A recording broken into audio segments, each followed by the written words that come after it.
Hello everyone. मैं Hitesh Thakur PSM education में आपका हार्दिक स्वागत करता हूं। इसके पहले हमने मैथमेटिक्स में स्क्वायर रूट वर्गमूल निकालना सीखा था। आज ऐसे ही हम एक और मज़ेदार टॉपिक पढ़ रहे हैं जिसका नाम है घनमूल यानी क्यूब रूट। तो हम बड़ी से बड़ी संख्याओं का घनमूल बहुत ही आसानी से, बहुत ही कम समय में, बहुत ही सरलता से कैसे निकालते हैं, इसके बारे में आज हम जानेंगे। तो चलिए स्टार्ट करते हैं हम घनमूल क्यूब रूट। तो चलिए स्टार्ट करते हैं हम क्यूब रूट। किसी भी संख्या का घनमूल निकालने के लिए हमें आवश्यकता होगी 1 से लेकर 9 तक की संख्याओं के घनों की। अगर हमें 1 से लेकर 9 तक की संख्याओं के घन याद हैं तो हम किन्हीं भी संख्याओं का घनमूल बहुत ही आसानी से, बहुत ही कम समय में, एक ही स्टेप में निकाल सकते हैं। तो 1 का घन 1 होता है, 2 का घन 8 होता है, 3 का घन 27, 4 का घन 64, 5 का घन 125, 6 का घन 216, 7 का घन 343, 8 का घन 512 और 9 का घन 729 होता है। तो यहाँ पर आप देख रहे हैं 1 से लेकर 9 तक की संख्याओं के घन लिखे गए हैं और 1 के घन में इकाई का अंक 1 आता है, 2 के घन में इकाई का अंक 8 आता है, 3 के घन में इकाई का अंक 7 आता है, 4 के घन में इकाई का अंक 4, 5 के घन में इकाई का अंक 5, 6 के घन में 6, 7 के घन में 3 आता है इकाई का अंक, 8 के घन में 2 आता है इकाई का अंक और 9 के घन में 9 ही आता है इकाई का अंक। तो आप यहाँ पर देख रहे हैं कि 1 के घन में इकाई का अंक 1 ही आता है, 4 के घन में इकाई का अंक 4 ही आता है, 5 के घन में इकाई का अंक 5 ही आता है, 6 के घन में इकाई का अंक 6 ही आता है और 9 के घन में भी इकाई का अंक 9 ही आता है। तो आप देख रहे हैं 1, 4, 5, 6 और 9 इनके घन का इकाई का अंक यही होता है।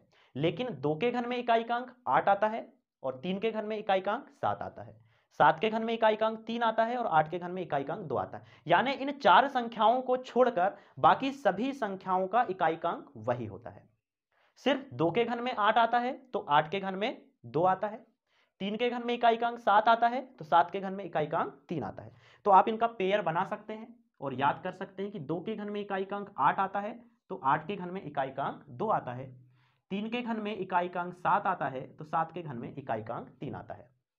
तो चलिए देखते हैं कुछ संख्याओं का घनमूल निकालकर। तो आप देख रहे हैं यहाँ पर 1728 है और इसका हमें घनमूल निकालना है। तो इस संख्या का घनमूल निकालने के लिए हमें सबसे पहले यूनिट डिजिट देखना होगा। यूनिट डिजिट इकाई का अंक यहाँ पर कितना है? इकाई का अंक है 8। किस संख्या के घन में इकाई का अंक 8 आता है? तो हमें पता है 2 के घन में इकाई का अंक 8 आता है, 2 के घन में इकाई का अंक 8 आता है। तो इस संख्या का जो भी घनमूल होगा उसका इकाई का अंक 2 होगा, उसका इकाई का अंक कितना होगा? 2 होगा। अब यहां पर हमें इकाई की ओर से 3 अंकों को छोड़ देना है। वर्गमूल निकालते थे तो इकाई की ओर से 2 अंकों को छोड़ते थे, लेकिन यहां हम घनमूल निकाल रहे हैं इसलिए इकाई की ओर से हमें 3 अंकों को छोड़ देना है। और 3 अंकों को छोड़ा तो बची संख्या को देखा तो बची संख्या है यहां पर 1। क्या 1 किसी का घन है? तो बिल्कुल है, 1 1 का घन होता है, 1 जो है वो 1 का घन होता है। तो बस इस 2 के आगे हमें कितना लिख देना है? 1 लिख देना है। यानी कि 1728 का घनमूल जो है वो कितना हो जाएगा? 12 हो जाएगा। चलिए दूसरा प्रश्न समझते हैं। यहां लिखा है 15,625 का घनमूल निकालना है। तो सबसे पहले हमें क्या देखना है? इकाई का अंक देखना है। इकाई का अंक यहां पर कितना है? इकाई का अंक है 5। और किस संख्या के घन में इकाई का अंक 5 आता है? तो हमें पता है 5 के ही घन में इकाई का अंक 5 आता है, 5 के ही घन में इकाई का अंक कितना आता है? 5 आता है। तो इस संख्या का जो घनमूल होगा उसका इकाई का अंक कितना होगा? 5 होगा। अब हमें इकाई की ओर से 3 अंकों को छोड़ देना है और बची संख्या को देखना है। बची संख्या यहां पर 15। तो क्या 15 पूर्ण वर्ग संख्या है? तो 15 किसी का घन नहीं होता। तो 15 जो है वो पूर्ण घन संख्या नहीं है। तो 15 के पहले की हमें पूर्ण घन संख्या देखना है। तो 15 के पहले एक संख्या है जो पूर्ण घन है, वो है 8।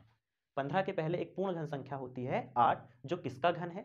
2 का घन है। तो बस इस संख्या के आगे, इस अंक के आगे हमें 2 लिख देना है, ये इसका आंसर हो जाएगा। यानी 15,625 का घनमूल जो है वो होगा 25।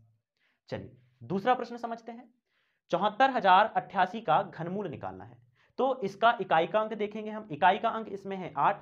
किसके घन में इकाई का अंक 8 आता है? तो हमें पता है 2 के घन में इकाई का अंक 8 आता है, 2 के घन में इकाई का अंक 8 आता है। तो इसका जो घनमूल होगा उसका इकाई का अंक 2 होगा। अब हमें इकाई की ओर से 3 अंकों को छोड़ देना है।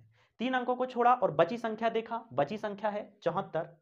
तो क्या 74 किसी संख्या का घन है? तो 74 किसी संख्या का घन नहीं है। तो हमें 74 के पहले की एक पूर्ण घन संख्या देखना है। तो 74 के पहले एक पूर्ण घन संख्या हमें 64 मिलती है। 74 के पहले की पूर्ण घन संख्या है 64, जो किसका घन है? 4 का घन है। तो बस इस 2 के आगे हमें 4 लिख देना है। तो इसका आंसर हो जाएगा 42, यानी 74,088 का घनमूल हो जाएगा 42। चलिए दूसरा प्रश्न समझते हैं हम। यहां लिखा है 2,50,047। इसका हमें घनमूल निकालना है। तो सबसे पहले हम देखेंगे यहां पर इकाई का अंक। इकाई का अंक है यहां पर 7। तो किसके घन में इकाई का अंक 7 आता है? हमें पता है 3 के घन में इकाई का अंक 7 आता है। इसका जो घनमूल होगा उसका इकाई का अंक 3 होगा। अब हमें इकाई की ओर से 3 अंकों को छोड़ देना है और बची संख्या देखा, बची संख्या है 250। क्या 250 पूर्ण घन संख्या है? नहीं है 250 पूर्ण घन संख्या। 250 के पहले की एक पूर्ण घन संख्या देखते हैं। तो 250 के पहले की पूर्ण घन संख्या हमें 216 मिलती है। तो 216 किसका घन है? 216 6 का घन है। तो इसके आगे हमें 6 लिख देना है। इसका आंसर हो जाएगा 63, यानी 2,50,047 का घनमूल जो है वो होगा 63। नेक्स्ट क्वेश्चन है 39,304 का घनमूल निकालना है। तो सबसे पहले यहां देखेंगे इकाई का अंक क्या है? इकाई का अंक 4 है। इकाई का अंक 4 है। किसके घन में इकाई का अंक 4 आता है? तो हमें पता है 4 के घन में ही इकाई का अंक 4 आता है। 4 का घन 64। 4 जो इकाई का अंक है वो 4 के घन में आता है। तो इसका जो घनमूल होगा उसका इकाई का अंक 4 होगा। तो हमें 4 लिख देना है। अब इकाई की ओर से 3 अंकों को छोड़ दिया और बची संख्या को देखा। बची संख्या है 39। क्या 39 किसी संख्या का घन है? तो नहीं है। 39 के पहले की एक पूर्ण घन संख्या देखेंगे। 39 के पहले की पूर्ण घन संख्या हमें मिलती है 27। किसका घन है 27? हमें पता है 27 जो है वो 3 का घन है। तो इसके आगे हमें 3 लिख देना है, यानी 39,304 का घनमूल 34 हो जाएगा। नेक्स्ट क्वेश्चन है 1,75,616 का हमें घनमूल निकालना है। तो सबसे पहले यूनिट डिजिट देखेंगे। यूनिट डिजिट कितना है? 6 है। किसके घन में 6 आता है? तो हमें पता है 6 के घन में ही 6 आता है। 6 का घन 216। तो 6 जो है वो 6 के घन में ही आता है, यानी इसका जो घनमूल होगा उसका इकाई का अंक क्या हो जाएगा? 6 हो जाएगा। अब हमें इकाई की ओर से 3 अंकों को छोड़ देना है और 3 अंकों को छोड़ा तो बची संख्या हमें मिली 175। क्या 175 पूर्ण घन संख्या है? बिल्कुल नहीं है। तो 175 के पहले की एक पूर्ण घन संख्या देखते हैं। 175 के पहले जो पूर्ण घन संख्या है वो हमें मिलती है 125। 125 5 का घन है। 125 5 का घन है। इसके आगे हमें लिख देना है 5, यानी 1,75,616 का जो घनमूल है वो हो जाएगा 56। चलिए अगला प्रश्न समझते हैं। हमें निकालना है 3,57,911 का घनमूल। तो सबसे पहले हम देखेंगे इकाई का अंक क्या है। इकाई का अंक 1 है। किसके घन में 1 आता है? 1 के ही घन में 1 आता है। 1 के घन में ही इकाई का अंक 1 आता है। तो इसका जो घनमूल होगा उसका इकाई का अंक 1 होगा। हमें इकाई की ओर से 3 अंकों को छोड़ देना है। बची संख्या देखा 357। 357 पूर्ण घन संख्या नहीं है। इसके पहले की पूर्ण घन संख्या देखते हैं। 357 के पहले की पूर्ण घन संख्या है 343, जो किसका घन है? 7 का घन है। इसके आगे हमें 7 लिख देना है, यानी 3,57,911 का घनमूल हो जाएगा 71। नेक्स्ट क्वेश्चन समझते हैं। 6,58,503 इसका हमें घनमूल निकालना है। सबसे पहले देखते हैं इकाई का अंक क्या है। इकाई का अंक यहां 3 है। किसके घन में 3 आता है? तो हमें पता है 7 के घन में 3 आता है। 7 का घन 343। 7 का घन 343 और 3 जो इकाई का अंक है वो 7 के घन में आता है। तो इसका जो घनमूल होगा उसका इकाई का अंक 7 हो जाएगा और हमें इकाई की ओर से 3 अंकों को छोड़ देना है। बची संख्या को देखते हैं। बची संख्या है 658। 658 के पहले की पूर्ण घन संख्या देखते हैं 512। 512 किसका घन है? 8 का घन है। इसके आगे हमें 8 लिख देना है। इसका आंसर हो जाएगा 87, यानी 6,58,503 का घनमूल होगा 87। समझते हैं 9,70,299 का घनमूल क्या होता है। इकाई का अंक देखा 9 है। किसके घन में 9 आता है? 9 के ही घन में 9 आता है। 9 का घन 729। 9 के घन में ही इकाई का अंक 9 आता है। तो इसका जो घनमूल होगा उसका इकाई का अंक भी 9 होगा। 3 अंकों को छोड़ा, बची संख्या देखा 970। 970 पूर्ण घन संख्या नहीं है। 970 के पहले की पूर्ण घन संख्या हमें मिलती है 729, जो किसका घन है? 9 का घन है। इसके आगे हमें 9 लिख देना है। ये इसका आंसर हो जाएगा। समझते हैं 11,24,864 का घनमूल क्या होता है। इकाई का अंक देखा 4 है।